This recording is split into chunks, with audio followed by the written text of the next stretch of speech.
继续来看日本两大车厂本田甲日产宣布会谈判合并的代志，而且按算伫咧2025年的6月达成上尾协议。因那日产联名的成员三菱汽车，嘛伫咧明年1月份决定敢是要参加这个计划。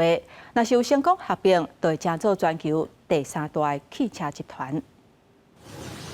召回日本车商的社长李三做伙开记者会，宣布日产甲丰达将会进行合并谈判，按算2025年6月会达成最终协议。新公司会伫咧2026年8月伫东京证券交易所挂牌上市。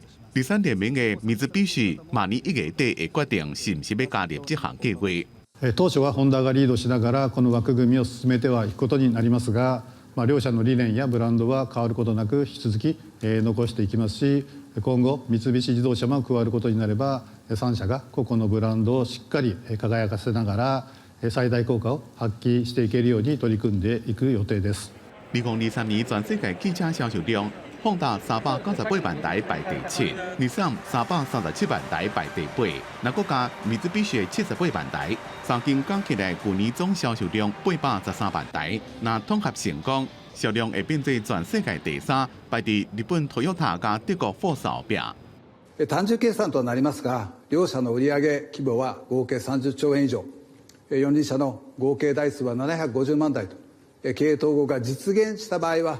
グローバルの自動車メーカーの中ではトップクラスに入る規模感となります。彭博社分析，两间车商考虑要合并的各种原因内面，上主要就是中国，因为比亚迪等厂商生产的电动车加混合动力车，愈来愈受到消费者嘉记。在过去被认为是优质汽车供应商，并且是领先地位的日本车商，水平愈来愈歹。当初为着要满足市场的需求，伫中国设厂，不过即马这款工厂山产能伤过多，所以希望用合并来解决问题。因为和日本通缉即马逃亡200人内，将日产执行长高分对合并无看好，因为两间公司无互补性。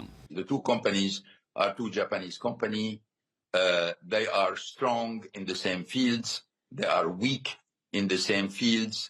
Both of them have very developed technologies. That means, from an industrial point of view, there is duplication everywhere. 因那进行团工，也想要加入日产的鸿海集团，对此无做回应。日产的社长内田诚否认受到鸿海收购的提议。宏大的社长三本明宏是讲，并无掌握鸿海意向，无法多做评论。公司新闻张伟林编译。